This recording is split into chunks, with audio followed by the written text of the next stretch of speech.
Vamos a abrir nuestra Biblia en segundo libro de Samuel, capítulo 19.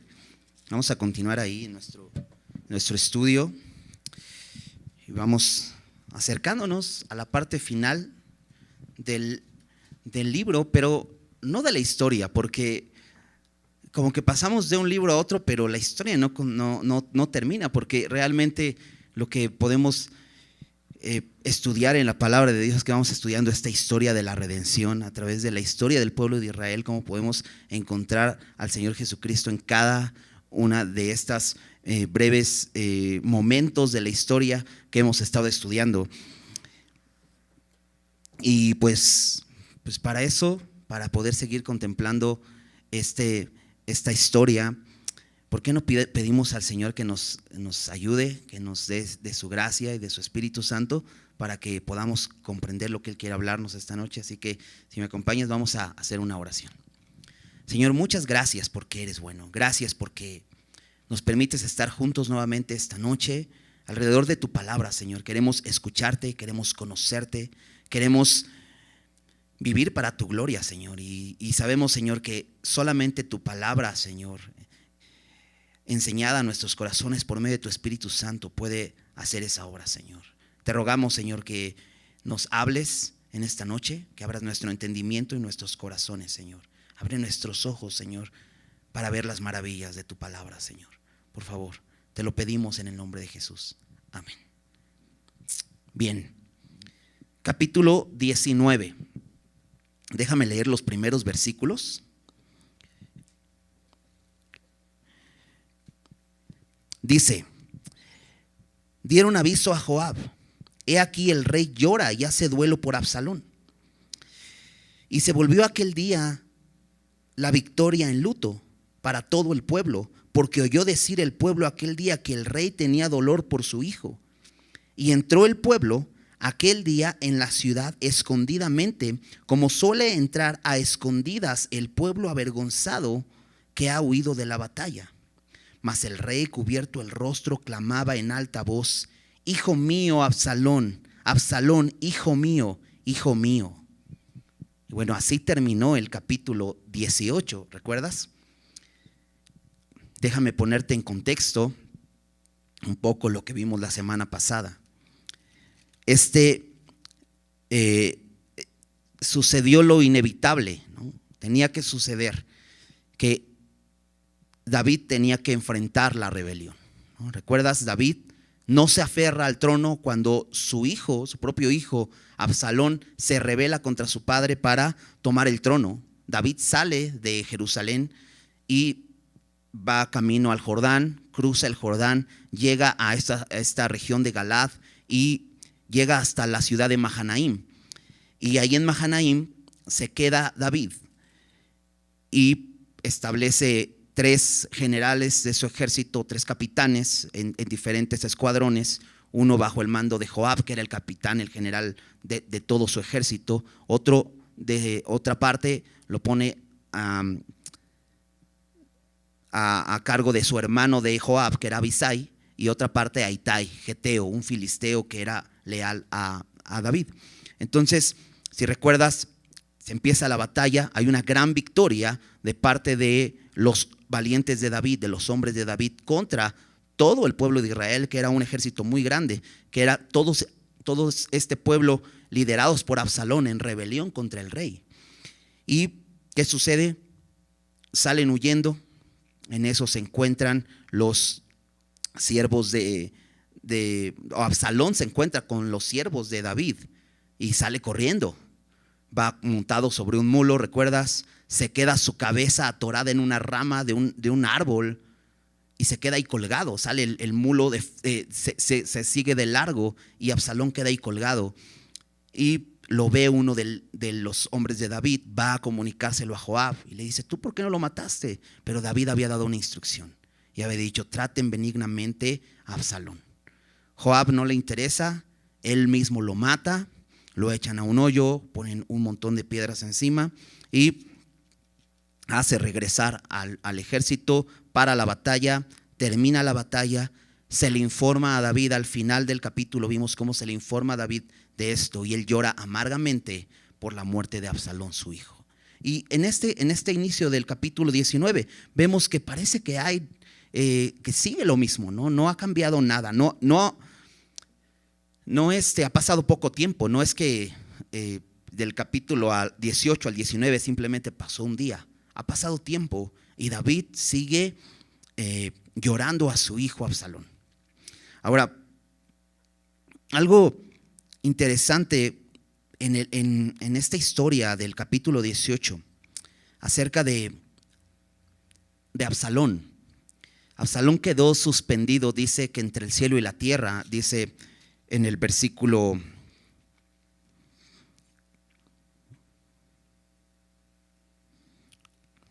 en algún versículo, ¿verdad?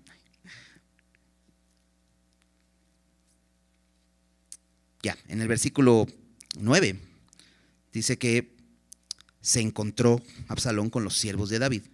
E iba Absalón sobre un mulo, y el mulo entró por debajo de las ramas espesas de una gran encina, y se le enredó la cabeza en la encina, y Absalón quedó suspendido entre el cielo y la tierra, y el mulo que pasó iba adelante, ¿no? Y solamente reflexionar un poco en esto, pensaba, bueno, no dice que murió ahí colgado en el árbol, sino que quedó atorado, ¿no? Y de hecho, cuando el hombre que lo ve va a decirle a Joab, dice que todavía estaba con vida, ¿no? Cuando Joab tomó estos dardos para lanzárselos a Absalón, todavía estaba con vida. Y de hecho, luego dice que hombres escuderos de Joab fueron a terminar de matarlo. Entonces, yo pienso que este tiempo debe haber, no sé cuánto tiempo, pero no fue instantánea la muerte de Absalón. ¿Por qué digo esto? Porque al parecer David está llorando desconsolado y son las mismas palabras: hijo mío, Absalón, hijo mío, hijo mío. Y es que puedes ver la escena, y es una escena bastante dura, ¿no? Pensar en esto, ¿no? Saber que tu hijo ha muerto. Y creo que hay cierta incertidumbre en David, porque no sabe David si realmente hubo arrepentimiento en Absalón. David pecó, ya vimos esa etapa de David, pero David fue llevado al arrepentimiento y David fue perdonado. Pero Absalón, desde que lo vimos, desde que lo conocimos, a partir de que Amnón, su hermano, abusó de su hermana y después él se venga y lo mata, no vimos en ningún momento un rasgo de arrepentimiento. Y creo que esa es la incertidumbre de David, y creo que esa es la tristeza más grande, el no saber si se arrepintió o no. Pero te decía, ¿qué sucedería? Simplemente es una pregunta que viene a mi mente. ¿Qué sucedió ese tiempo? ¿Qué pasaría por la mente de Absalón mientras colgaba? Y dice que estaba entre el cielo y la tierra, ¿no? Ahí colgado en esa encina. ¿Qué pasaría, no? Y pensando en esto, recordé una historia en Lucas 23. Acompáñame ahí, Lucas 23.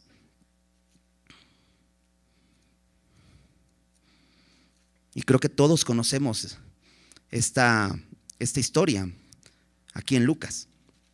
¿Por qué? Porque es la crucifixión del Señor Jesús. Y en Lucas 23 menciona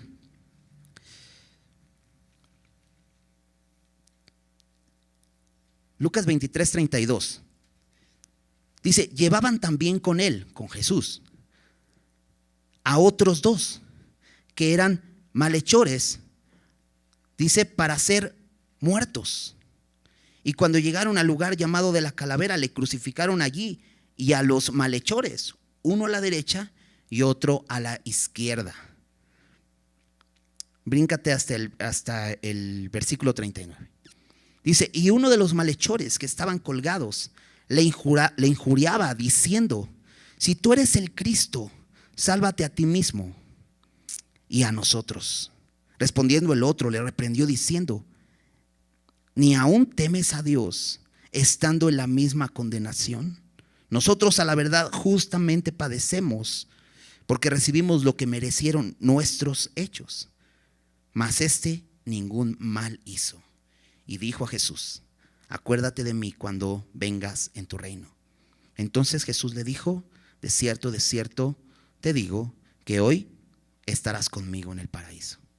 Es una historia que conocemos, ¿verdad? La hemos escuchado varias veces, incluso probablemente hasta la hemos visto en alguna película, ¿no? Y es una historia muy interesante, y de hecho mucha gente piensa, dice, sí, claro, ya cuando yo no voy ahorita a entregarle mi vida al Señor, ya cuando me vaya a morir, haré como el ladrón en la cruz, ¿no? Ya en ese momento. Pero ¿cómo poder saber si realmente mi corazón estaría preparado o no estuviera tan endurecido como para tomar esa decisión? Porque si te diste cuenta, había dos personas a los lados de Jesús, y uno de ellos injuriaba a Jesús, incluso le reclamaba, ¿no? Que ¿por qué no me salvas? Si eres tú, pues. De hecho le dice, si eres tú, lo está diciendo con duda, no hay fe en su corazón. El otro hombre cree completamente e incluso se confiesa culpable y dice, soy culpable de esto, yo merezco estar aquí, y confiesa justo a Jesús, ¿no? Y Jesús le regala su salvación. Y te decía, ¿qué pasaría por la mente de Absalón en este tiempo?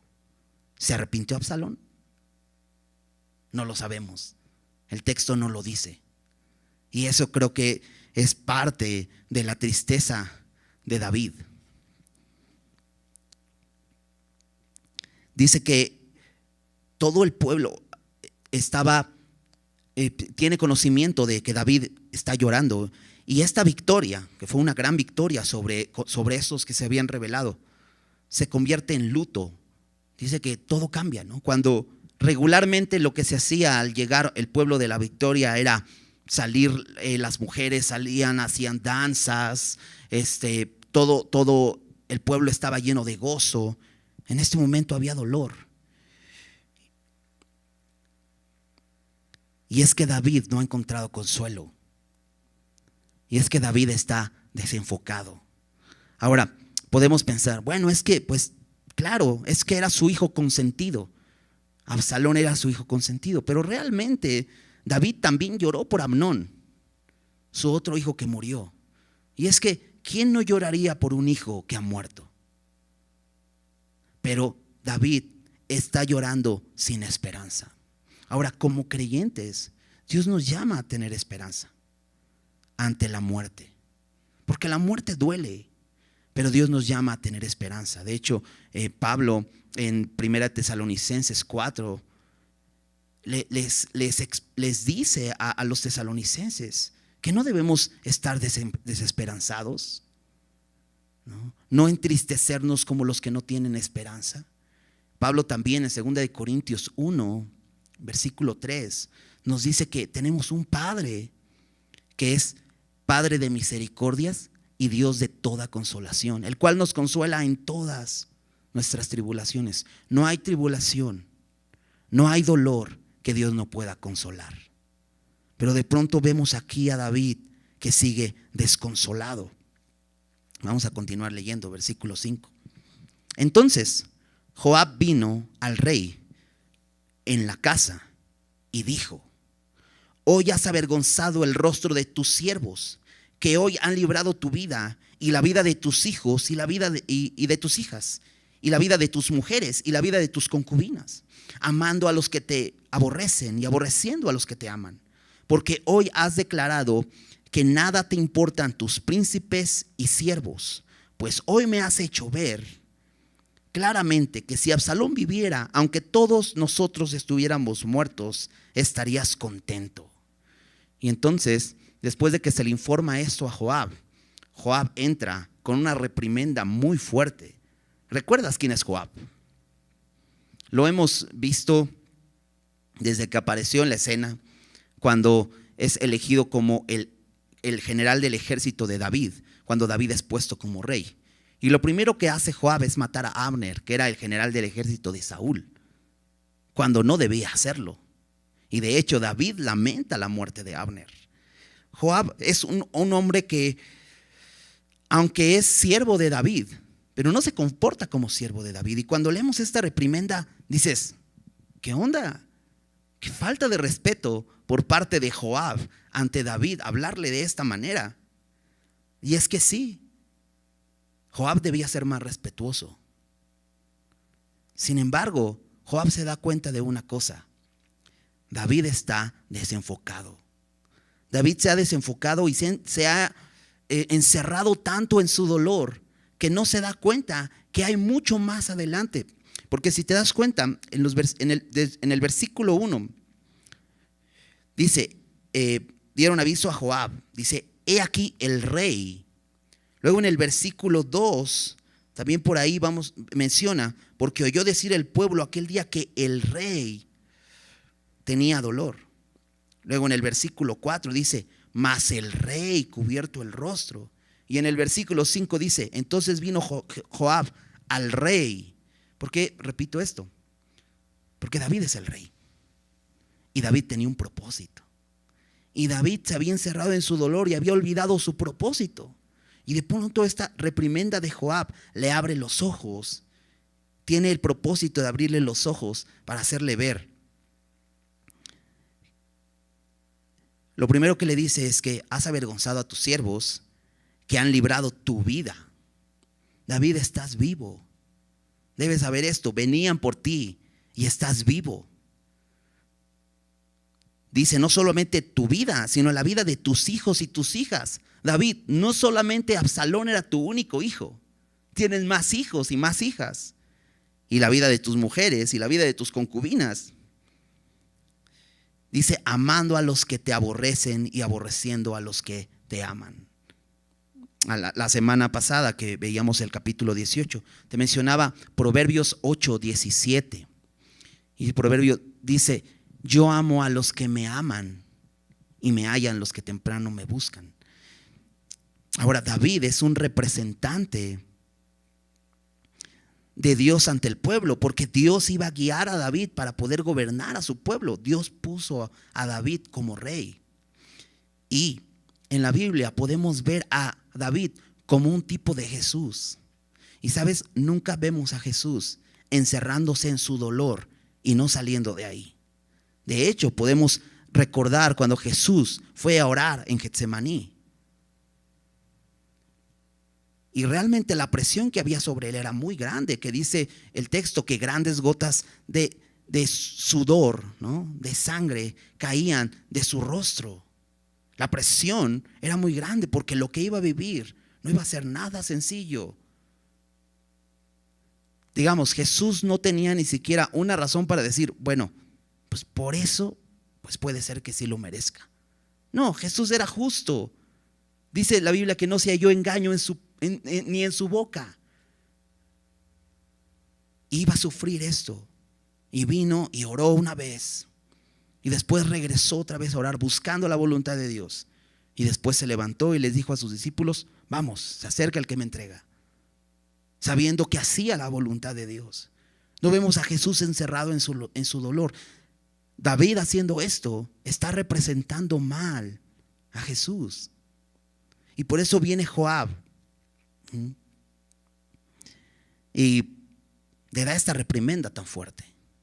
Ahora, podemos decir, la reprensión es buena, ¿verdad? De hecho, en segunda de Pedro, acompáñame rápido ahí, escribiendo Pedro su segunda carta, fíjate cómo dice, segunda de Pedro 3, versículo 1. Dice, amados, esta es la segunda carta que os escribo, y en ambas despierto con exhortación vuestro limpio entendimiento. Y el propósito de la palabra de Dios es despertarnos cuando estamos durmiendo, o enfocarnos cuando estamos desenfocados. David necesitaba ser enfocado. La reprensión sin duda es buena. Necesitamos ser reprendidos muchas veces. Necesitamos ser exhortados y animados a salir de ahí. Porque un cristiano tiene esperanza. Un creyente, un hombre como David, debía estar con esperanza. Ahora, ¿qué hay de Joab? ¿Es un buen ejemplo entonces a seguir? Definitivamente no. Joab está haciendo lo correcto en el sentido que está diciéndole a David, no debes hacer esto. pero no lo está haciendo de la manera correcta. Él debía hacerlo con reverencia porque estaba frente a su rey. Y creo que nosotros, cuando nos acercamos a una persona a exhortarle, debe ser con reverencia. Acompáñame a Gálatas 6. Gálatas 6, versículo 1.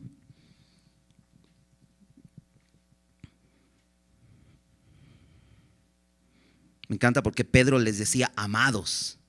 Y aquí en Gálatas dice hermanos. ¿Por qué? Porque es lo primero que debemos considerar cuando nos vamos a acercar a alguien, a animarle, exhortarle o a reprenderle. Que debe ser un hermano y debe ser amado, que debe ser con amor. Dice, hermanos, si alguno fuere sorprendido en alguna falta, vosotros que sois espirituales, restauradle con espíritu de mansedumbre, considerándote a ti mismo. No sea que tú también seas tentado, considerando tu debilidad. Joab definitivamente no está haciendo esto. No se está acercando con un espíritu de mansedumbre, sino le habla duramente. Fíjate cómo continúa diciendo ahí en 2 de Samuel 19, versículo 7. Levántate pues ahora y ve afuera y habla bondadosamente a tus siervos, porque juro por Jehová que si no sales, no quedará ni un hombre contigo esta noche, y esto te será peor que todos los males que te han sobrevenido desde tu juventud hasta ahora. ¿No? Dices, órale, así le hablas al rey. Creo que eso le faltaba a Joab, ¿no? Esa mansedumbre para poder hablar. ¿Qué podemos aprender de esto? Bueno, lo que veíamos en Gálatas. Necesitamos un espíritu de mansedumbre, ¿no? He visto hermanos, ¿no? Que tienen, por ejemplo, ¿no? Cuando ya tienes un familiar, ¿no? Anciano que tienes que cuidar, ¿no? Es difícil, no es sencillo cuidar a la familia, ¿no? Sobre todo cuando pues ya hay enfermedades y hay dolor, y qué importante es compadecernos del dolor que está pasando a esa persona, ¿no? Ahora, muchas veces esa persona puede desenfocarse y puede caer como David, ¿no? Y encerrarse en su dolor. Pero ¿cómo debo hacerlo? ¿Cómo debo llegar a esa persona y animarlo y sacarlo de ese momento de dolor? Con un espíritu de mansedumbre, animándolo, orando. Eso es bien importante, ¿no? He visto personas, ¿no? Que tratan tan bien a una persona así que dices, órale, o sea, hasta reacciona bien, ¿no? Muchas veces el simple hecho de decir, es que tienes que tomar tus medicinas, tienes que hacerlo de esta manera. Pero muchas veces como hijos podemos ser rudos, ¿no? Podemos ser pensando en que tenemos más capacidad para hacer las cosas. Tú me tienes que obedecer. Eso es peligroso, ¿no? Porque podríamos entonces también desobedecer lo que la Biblia dice. Deshonrar a nuestros padres, ¿no? Debemos tener cuidado con eso, ¿no? Yo veo así a Joab, ¿no? De entrada, porque es su rey. Y creo que debía tratarlo con respeto. Pero bueno, ¿qué sucede con esta reprimenda? Versículo 8 dice, entonces se levantó el rey y se sentó a la puerta, y fue dado aviso a todo el pueblo diciendo, he aquí el rey está sentado a la puerta. Y vino el pueblo delante del rey, pero Israel había huido cada uno a su tienda. ¿Qué hace David? Reacciona, ¿no? Sale de ahí, y de hecho no lo vamos a volver regresando a ese momento de dolor. No vamos a volver a verlo llorar la vida de Absalón. Sale de ahí. Por eso te decía, es buena la reprensión. Sí, tenemos que hacerla con mansedumbre sin duda. Pero aquí David sale de ahí y se va a la puerta. La puerta era el lugar donde se tomaban decisiones. Por eso es que David viene aquí y se le da aviso a todo el pueblo, y el pueblo viene. Recuerda, todos estos hombres, cuando se está refiriendo al pueblo, se está refiriendo a los valientes de David, aquellos que fueron con David y que están siendo leales al rey. Entonces salen a él, pero dice al final, pero Israel había huido cada uno a su tienda. Y aquí Israel se refiere al resto del pueblo de Israel, a aquellos que se habían rebelado contra David y habían salido huyendo de la batalla porque terminaron derrotados. Entonces huyen cada uno a su tienda. Versículo 9. Y todo el pueblo disputaba con él y todo el pueblo disputaba en todas las tribus de Israel, diciendo: el rey nos ha librado de la mano de nuestros enemigos y nos ha salvado de la mano de los filisteos. Y ahora ha huido del país por miedo de Absalón. Y Absalón, a quien habíamos ungido sobre nosotros, ha muerto en la batalla. ¿Por qué pues estáis callados respecto de hacer volver al rey? Entonces huye Israel, todas las tribus que se rebelaron contra David. Y de pronto se corre el rumor en todo el país de esto que sucedió. ¿Qué sucedió? Bueno, Israel fue derrotado, David está vivo y el rey que ellos eligieron ha muerto. Entonces dicen, de pronto se ponen a recordar y dicen: el rey, refiriéndose a David, él nos ha librado de la mano de nuestros enemigos y de la mano de los filisteos. Empiezan a recordar cómo David los había librado, ¿no? Y cómo David, habiendo sido tan bueno con ellos se rebelaron contra él. Y esta es una pregunta que podemos hacernos nosotros, ¿no?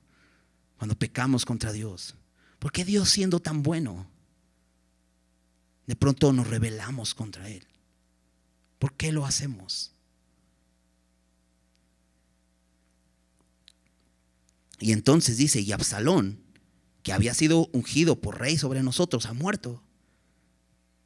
Y la pregunta es: ¿por qué pues estáis callados respecto a hacer volver al rey? Y esto se me hace interesante, porque regularmente hacemos esto. ¿Por qué volvemos al Señor? Pues porque no nos funcionó nuestro plan, ¿no? ¿Sabes? Yo no veo un verdadero arrepentimiento aquí. De hecho, mucha gente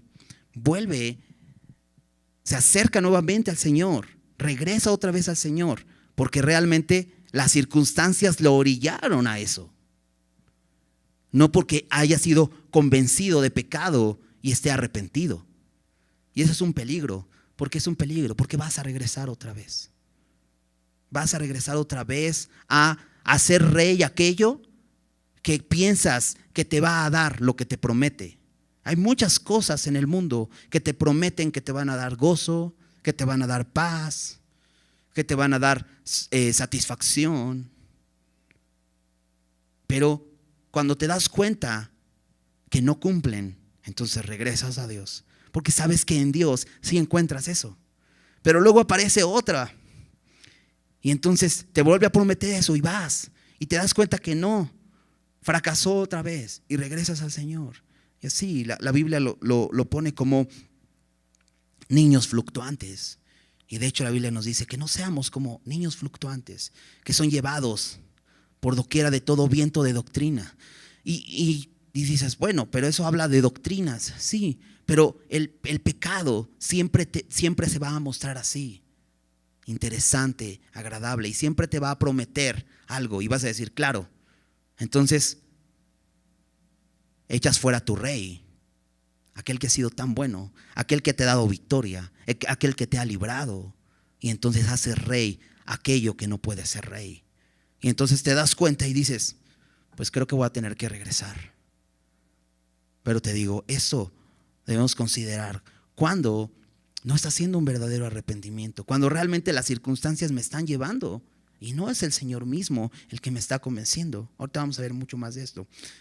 Vamos a seguir leyendo. Dice versículo 11: y el rey David envió a los sacerdotes Sadoc y Abiatar diciendo: hablad a los ancianos de Judá y decidles: ¿por qué seréis vosotros los postreros en hacer volver al rey a su casa, cuando la palabra de todo Israel ha venido al rey para hacerle volver a su casa?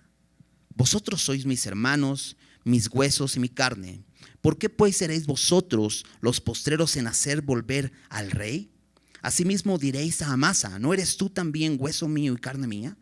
Así me haga Dios y aún me añada, si no fueres general del ejército delante de mí para siempre, en lugar de Joab. Así inclinó el corazón de todos los varones de Judá como el de un solo hombre, para que enviasen a decir al rey: vuelve tú y todos tus siervos. Volvió pues el rey y vino hasta el Jordán. Y Judá vino a Gilgal para recibir al rey y para hacerle pasar el Jordán. Ahora, David se entera que los de Israel están tratando de hacerle volver. Y de pronto manda a estos dos sacerdotes, a Sadoc y a Abiatar, a que hablen a Judá, ¿no? Para no revolvernos tanto, ¿no? De pronto vamos a ver que el pueblo que se está refiriendo, como te decía, son la gente de David que fue leal a él y que fue con él. Es un pequeño grupo. Pero está Israel completo, que son las 12 tribus de Israel, ¿no? Pero aquí de pronto aparece una pequeña separación, porque David manda a pedir a los de Judá. Judá es una tribu. Y lo que vemos aquí es que David les dice: ¿por qué ustedes van a ser los últimos en llamarme a que regrese? Cuando somos hermanos, somos muy cercanos.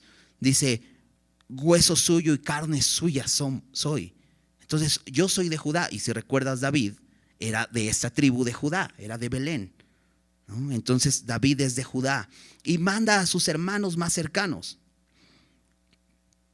Yo no sé por qué hace esto David, por qué prefiere con sus hermanos, pero así lo hace. Y pensando en esto, Dios eligió un pueblo, ¿recuerdas?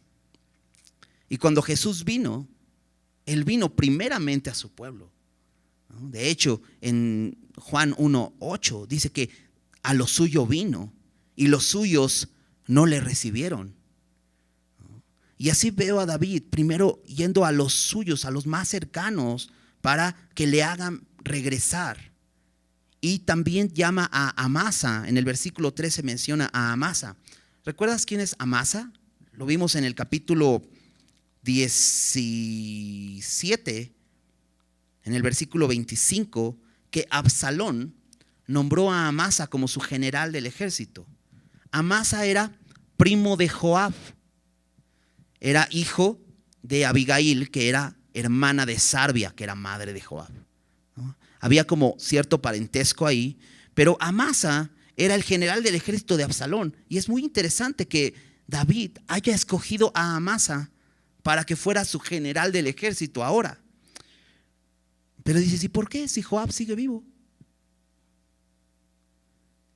Y te das cuenta cómo, aunque David lo tenía por general del ejército, David no estaba de acuerdo con su liderazgo. David veía que no tenía un carácter adecuado para poder ser líder de sus tropas. ¿Por qué? De entrada era un hombre desobediente. Yo no sé, y no nos dice el texto realmente si Joab, más bien si David sabía que Joab había matado a Absalón. No nos dice el texto, ¿no? Pero por este versículo es muy probable que sí. Y por eso es que lo que hace David es, pues no discute con Joab, ¿no? Ok, le dijo: levántate, ve a tus hombres. Lo hizo. Pero David está pensando en echar fuera a Joab. Esto ocurre solamente un capítulo, ¿no? Lo vamos a ver la siguiente semana, lo que sucede. Pero esto hace el que llame a los de Judá y el que decida hacer a Amasa capitán del ejército en lugar de Joab, hace que Judá, esta tribu, decida venir a pedirle a David que venga nuevamente a Jerusalén. Jerusalén también está en Judá. Entonces dice versículo 14: así inclinó el corazón de todos los varones de Judá. Me encanta porque David no quiere regresar a la fuerza. Él quiere que lo inviten a regresar. ¿Por qué? Porque el pueblo se rebeló. David entiende una cosa: el pueblo no me quiere como rey. Y yo no quiero estar en un lugar donde voy a estar a la fuerza. Y sabes, eso me hace pensar un poco en lo que el Señor Jesús hace con nosotros. Él quiere que nosotros lo invitemos a nuestra vida, que voluntariamente nos entreguemos a Él. De hecho, dice que Él inclinó el corazón, Él los convenció. Y dice que como un solo hombre vinieron para decirle al rey: vuelve tú y todos tus siervos. Esto es lo que hace Judá, voluntariamente. Y así quiere el Señor que nosotros voluntariamente vengamos a Él, reconociendo eso, reconociendo que Él es bueno. Por eso Romanos 12:1 dice: Pablo, os ruego por las misericordias de Dios que presentéis vuestros cuerpos en sacrificio vivo, santo y agradable a Dios. Pero presenta tú tu cuerpo, ¿no? Nadie te va a forzar a que lo hagas. Preséntate tú cada día. En otra parte, ahí en el libro de Romanos, Pablo dice: presentaos vosotros mismos a Dios. En el capítulo 5 dice: como vivos de entre los muertos, y vuestros miembros a Dios como instrumentos de justicia. Dios quiere que vengamos y voluntariamente nos entreguemos a Él. Y así lo hace Judá.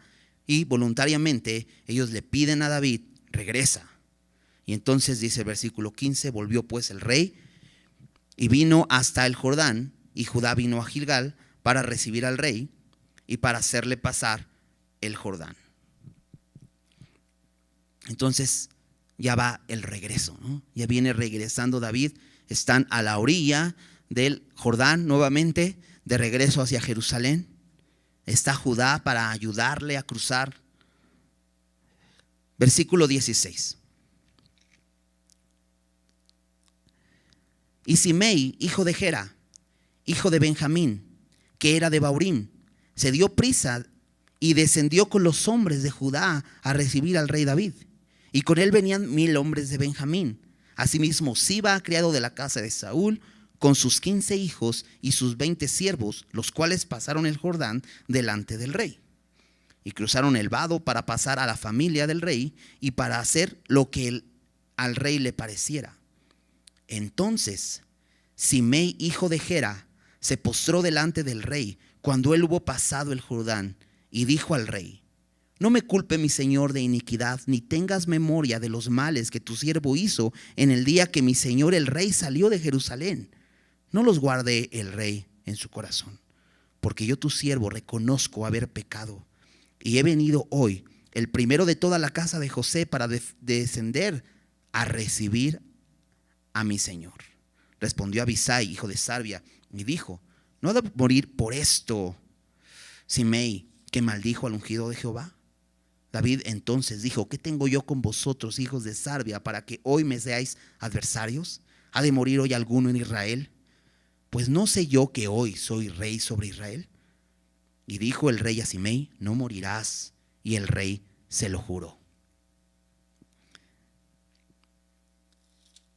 De pronto aparece otro personaje que ya conocimos aquí en la escena. ¿Quién es este hombre? Simei. ¿Recuerdas quién es Simei? Simei es este hombre que cuando David iba huyendo de Absalón, iba precisamente en Baurim, al otro lado del río, salió a su encuentro. Eso está en el capítulo 16.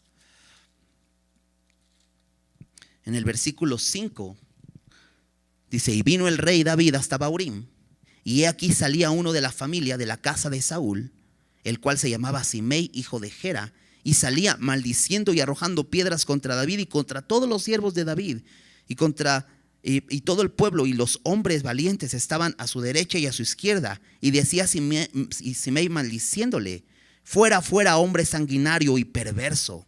Jehová te ha dado el pago de toda la sangre de la casa de Saúl, en lugar del cual tú has reinado, y Jehová ha entregado el reino en mano de tu hijo Absalón, y hete aquí sorprendido en tu maldad, porque eres hombre sanguinario. Esas eran las acusaciones de Simei. ¿Qué pasó con Simei? ¿Qué le llevó a cambiar de parecer? Pues que David regresó. Eso es lo que le hace cambiar de parecer. Que ahora aquel que se iba a sentar en el trono está muerto. Entonces viene el rey de regreso y lo hace considerar. Y es muy interesante porque en el versículo 18 dice que se postró delante del rey cuando él hubo pasado el Jordán. En la otra escena no lo vimos postrado, Lo vimos arrojando piedras. Aquí lo vemos postrado y reconociendo que ha pecado.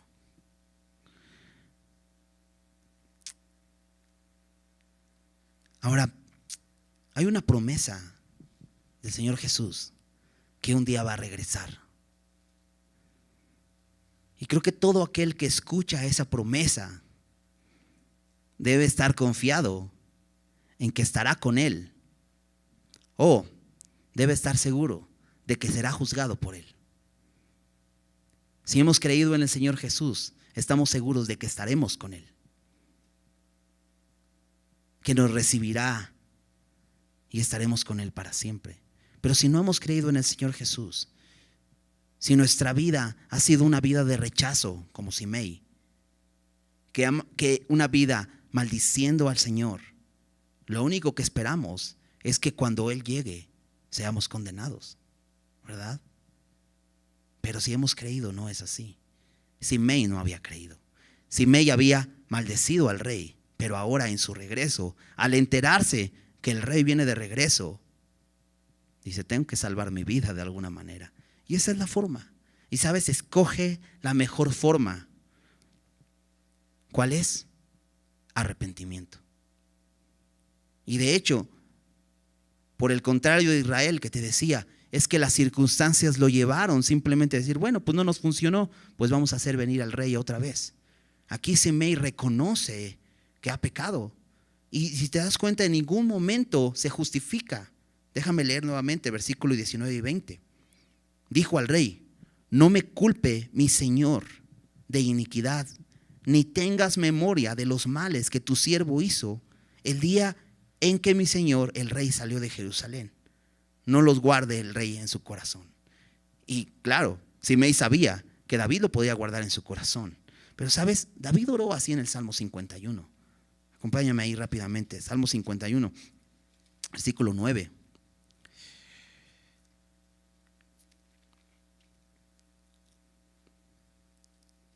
David le dice a Dios, esconde tu rostro de mis pecados y borra todas mis maldades. ¿No? Le dice, no veas lo que he hecho. No veas, porque ciertamente lo he hecho. Además, regresando a 2 de Samuel, continúa diciendo, Simei, porque yo tu siervo reconozco haber pecado. ¿Te acuerdas que David también decía en Salmo 51? Reconozco mis rebeliones. Yo reconozco mis rebeliones. Eso es lo que debemos hacer cuando venimos en arrepentimiento. Reconocer. Dice, reconozco haber pecado y he venido hoy, el primero de toda la casa de José, para descender a recibir a mi Señor el Rey. ¿Sabes cómo puedes recibir al Señor Jesús y ser salvo y ser perdonado? Reconociendo tu pecado, arrepintiéndote de lo que has hecho. Esa es una verdadera confesión. ¿Recuerdas? Primera de Juan 1:9. Dice que si confesamos nuestros pecados, Él es fiel y justo para perdonar nuestros pecados y limpiarnos de toda maldad. Y sabes, David muestra eso, porque de pronto ahí Abisai, que es otro hombre que estaba a cargo de uno de los escuadrones de David, Abisai, hermano de Joab, de pronto le dice, no ha de morir por esto. ¿Te acuerdas que él fue el que le dijo a David, pues solamente déjame pasar y le corto la cabeza, ya para que deje de maldecir? Fue cuando David dijo, déjalo que maldiga, si Dios le ha dicho así, que sí lo haga. Quizá Dios tenga misericordia de mí cuando vea esa aflicción que estoy padeciendo también. Bueno, aquí nuevamente Abisai no ha cambiado de forma de pensar. Dice, él tiene que morir, ¿no? Es un hombre que juzga fácilmente, pero ve David cómo tiene compasión. Y dice él, ¿ha de morir hoy alguno en Israel? Dice, pues no sé yo que hoy soy rey sobre Israel. O sea, ya que vuelvo a ser el rey sobre Israel, no voy a dejar que alguien más muera. Para eso he venido, ¿no? Para cuidar al pueblo, para que no se pierda nadie. No va a morir nadie. Y entonces dice versículo 23, y el rey dijo a Simei, no morirás, y el rey se lo juró. En Juan, después de Juan 1:9, En Juan 2, versículo 1, que es el siguiente versículo. Primera de Juan 2:1. Dice,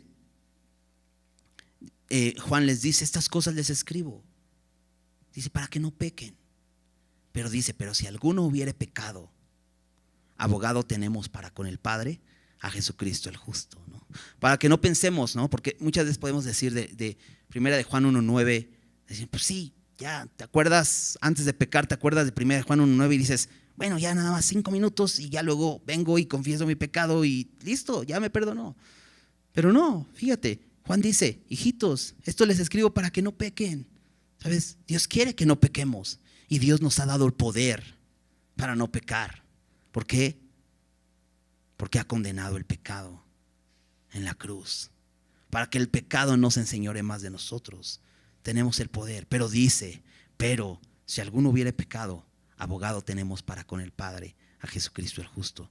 ¿Sabes? Simei lo sabía y Simei vino arrepentido. Así que si has pecado, puedes venir al Señor y puedes decir, he pecado. He pecado. Y, ¿sabes? El Señor es fiel y justo para perdonarte y no solo perdonarte, limpiarte de toda maldad. Versículo 24. También Mefiboset, hijo de Saúl, descendió a recibir al rey y no había lavado sus pies, ni había cortado su barba, ni tampoco había lavado sus vestidos desde el día en que el rey salió hasta el día que volvió en paz. Y luego que vino él a Jerusalén a recibir al rey, el rey le dijo, Mefiboset, ¿por qué no fuiste conmigo? Y él respondió, Rey, señor mío, mi siervo me engañó, pues tu siervo había dicho, enalbárdame un asno y montaré en él, e iré al rey porque tu siervo es cojo. Pero él ha calumniado a tu siervo delante de mi señor el rey, mas mi señor el rey es como un ángel de Dios. Haz pues lo que bien te parezca. Porque toda la casa de mi padre era digna de muerte delante de mi señor el rey, y tú pusiste a tu siervo entre los convidados a tu mesa. ¿Qué derecho pues tengo aún para clamar más al rey? Y el rey le dijo, ¿para qué más palabras? Yo he determinado que tú y Siba os dividáis las tierras.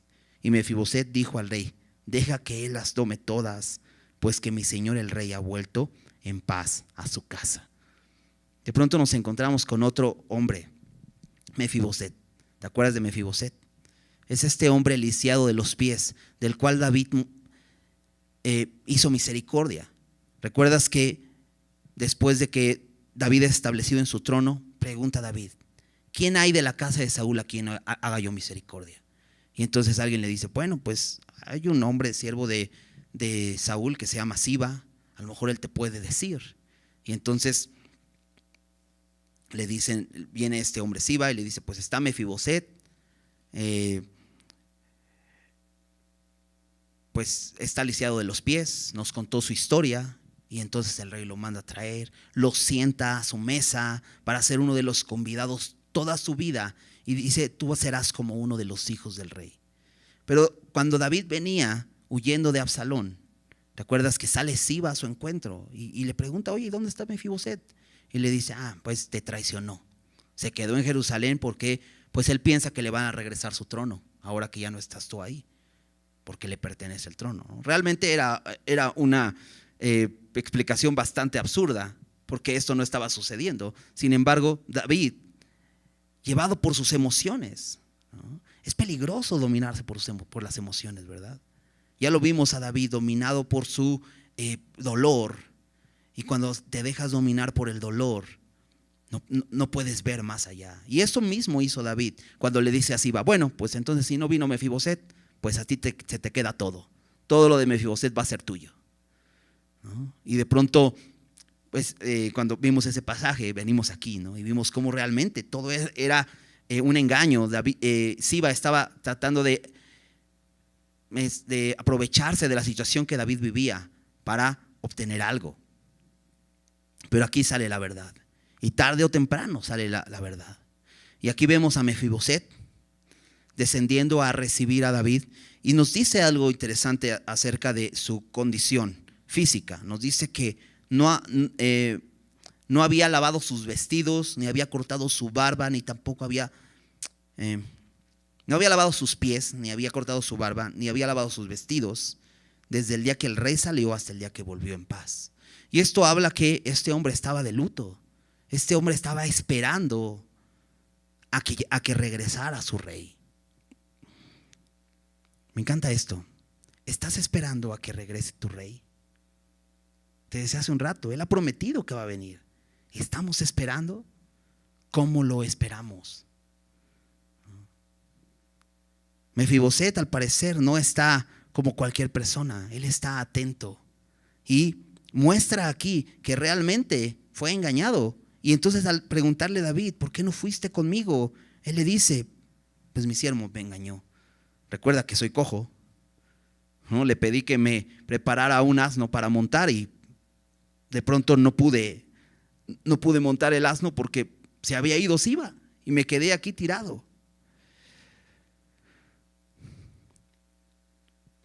Y entonces David, después de escuchar toda la explicación de Mefiboset, reconociendo Mefiboset la bondad de David, porque le dice, tú cuando era digno de muerte tuviste misericordia de mí y me invitaste a tu mesa.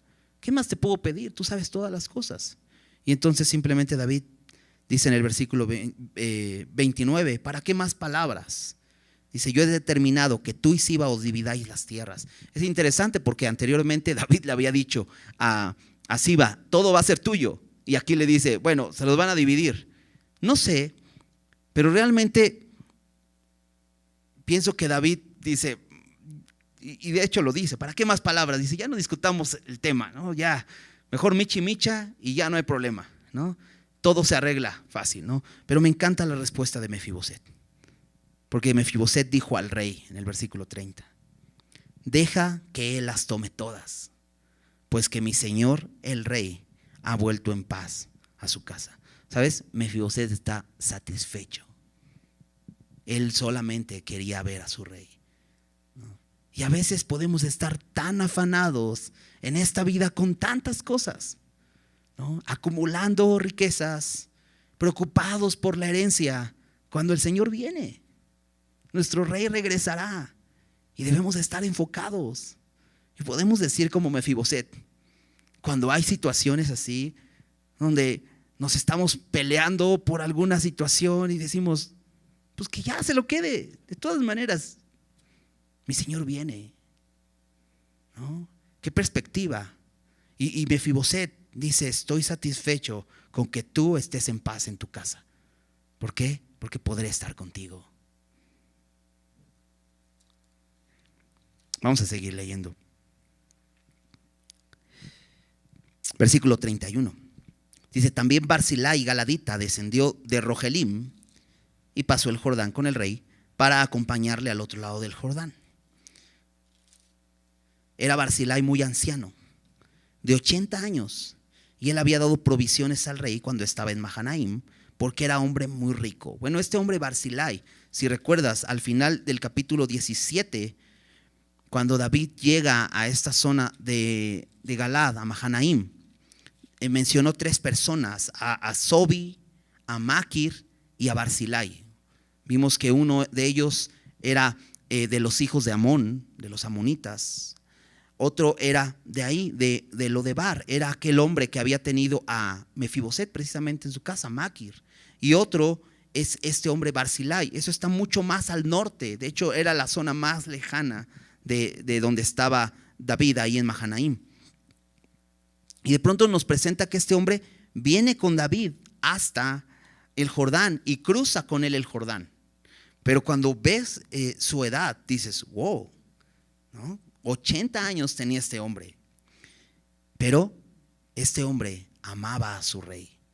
Y cuando lo vio en necesidad fue y llevó provisiones para que David no le faltara nada. Vimos un listado de cosas que realmente fue muy bueno en ese momento.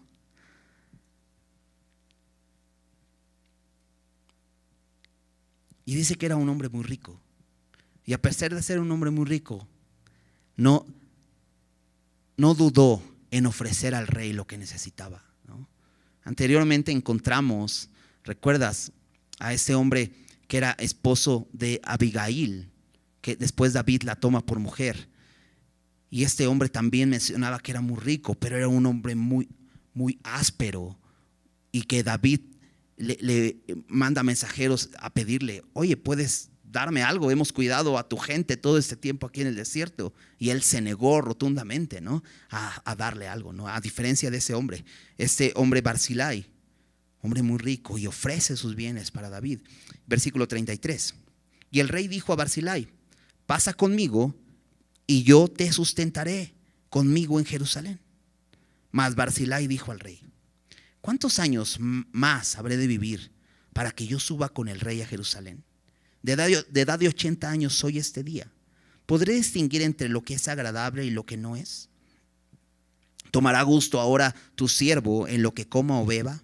¿Oiré más la voz de tus cantores y de las cantoras? ¿Para qué pues ha de ser tu siervo como una carga para mi señor el rey?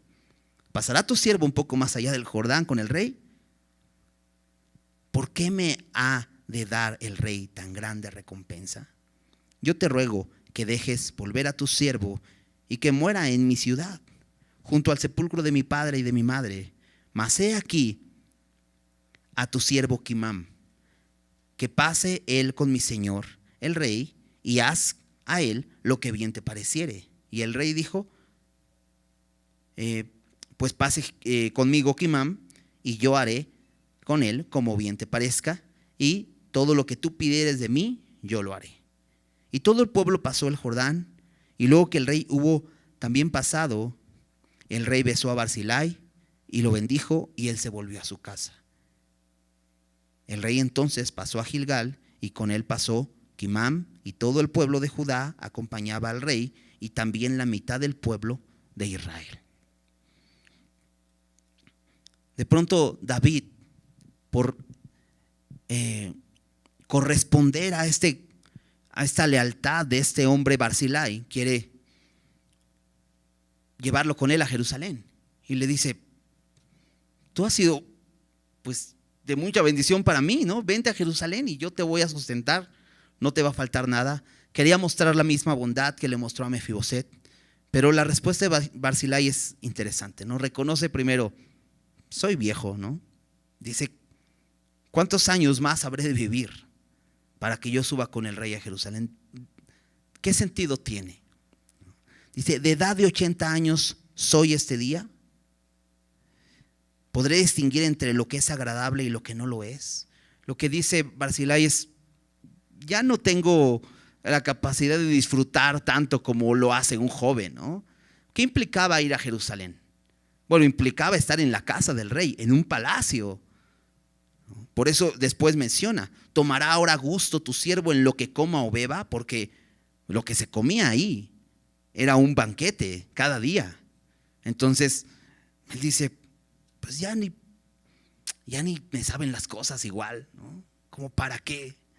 Dice: ¿oiré más la voz de los cantores y de las cantoras? Dice: pues ya ni escucho, ¿no? Ya mi edad no me permite disfrutar como lo disfrutaba en mi juventud. ¿Para qué pues ha de ser tu siervo una carga para mi señor el rey? ¿Sabes qué veo en este hombre? Satisfacción. Este hombre no fue a David a darle un presente, en contraste con Siba, que fue como oportunista, llevándole todas estas cosas en el camino a David para recibir algo de él. Este hombre Barzillai simplemente, sin esperar nada a cambio, ofreció toda esta ayuda a David. Este hombre está satisfecho. Proverbios 27:7 dice: el hombre saciado desprecia el panal de miel, pero al hambriento aún lo amargo le es dulce. ¿Sabes? Nosotros como creyentes estamos completos en él. Colosenses 2:10 dice: y vosotros estáis completos en él. El corazón saciado desprecia el panal de miel. Cuando Dios ha venido a saciar nuestra vida, nos pueden ofrecer recompensas, pero dices: ¿para qué? ¿Recuerdas? Hay más. La semana pasada vimos a este mensajero cuando se entera que Absalón ha muerto, que se ha acabado la batalla, él dice, voy a ir a dar la noticia. Y Joab le dice, no vayas hoy, vas otro día. Y él dice, no, tengo que ir a dar la noticia. Y Joab le dice, pero ¿para qué vas si no vas a recibir recompensa? Dice, no importa, yo voy a ir. Y es que es esto. Dios ha venido a saciar nuestra vida. ¿Qué esperamos? De pronto podemos estar encerrados como David, ¿no? En nuestros problemas, y de pronto no darnos cuenta que Dios ya ha venido a satisfacer todas nuestras necesidades. En Juan 10:10 Jesús dijo, el ladrón no viene sino para hurtar, matar y destruir. Dice, yo he venido para que tengan vida y para que la tengan en abundancia. Él ya ha venido a saciar nuestros corazones. ¿Qué más esperamos? De hecho, es tan peligroso cuando nos desenfocamos. ¿Por qué? Porque el pecado es cuando se aprovecha y nos ofrece saciarnos. El pecado nunca va a saciar, pero el pecado siempre va a venir con esta mentira de querer saciarnos. No puede, no tiene la capacidad. El único que sacia es Jesús, y tenemos que poner nuestra mirada en eso.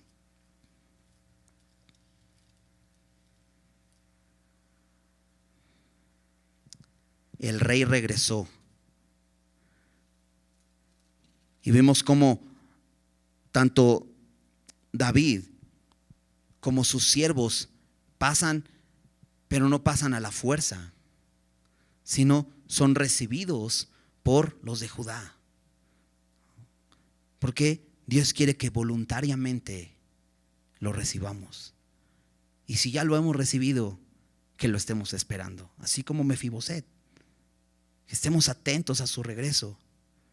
Si tu caso es como el de Siba, que has estado en enemistad contra Dios, que has maldecido al Hijo de David, a Jesucristo, ponte a cuentas con Él. Él está dispuesto a perdonarte si tú vienes y reconoces tu pecado.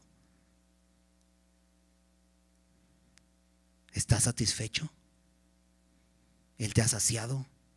¿Estás a la espera?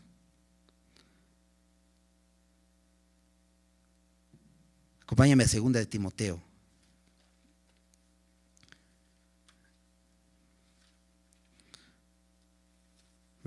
Capítulo 4. Pablo escribe esta carta, 2 de Timoteo, y al final de sus días, él está a la espera de encontrarse con su Señor, pero él está a la expectativa del regreso del Señor. Y fíjate lo que dice en el versículo 6. Dice, porque yo ya estoy para ser sacrificado y el tiempo de mi partida está cercano. Un poco a lo que decía Barzillai. Barzillai tenía perspectiva. Decía, soy viejo ya, ¿no? Dice Pablo, he peleado la buena batalla, he acabado la carrera, he guardado la fe. Por lo demás, me está guardada la corona de justicia, la cual me dará el Señor, juez justo, en aquel día. Y fíjate, y no solo a mí, sino también a todos los que aman su venida. ¿Estás a la espera del regreso del Señor? ¿Estás a la espera de su venida? ¿Amas su venida? ¿O dices, no, deja que me deje disfrutar más tiempo esta vida, y ya después cuando, pues como Barzillai, cuando ya no puedo disfrutar todo, pues, o estás a la espera, ¿no? Creo que podemos encontrar esto en este pasaje. El rey regresa. ¿Quiénes seríamos nosotros en la historia? ¿Como Joab? ¿Como Simei? ¿Como Barzillai, un hombre satisfecho? ¿Como Mefiboset, que dice, no importa nada, yo solo quiero estar contigo? ¿Te identificas con alguien ahí? Meditemos en esto. Vamos a hacer una oración. Señor, gracias por tu palabra, gracias porque podemos encontrar en tu palabra lo que necesitamos para nuestras vidas. Dios, gracias, Señor, porque nos amas. Y gracias, Señor, porque tú has prometido que regresarás. Y Señor, estamos a la espera de tu regreso, Señor. Señor, ayúdanos a estar con la perspectiva correcta. Y Señor, si estamos a lo mejor encerrados en depresión como David lo estaba, ayúdanos a ver cómo tú nos puedes sacar de ahí, Señor, con tu palabra. Poder recordar, Señor, que tenemos un propósito en este mundo aún más grande. Y poder seguir peleando la batalla, Señor. Así como Pablo dijo, he peleado la buena batalla. Señor, que podamos reconocerte como nuestro Señor. Y que no importe nada para nosotros, Señor. Sino que aunque tú regreses, Señor, estaremos satisfechos. Señor, ayúdanos a recordar que estamos completos, que estamos saciados por ti, que la obra que tú has hecho por nosotros es perfecta. Señor, nos perdonaste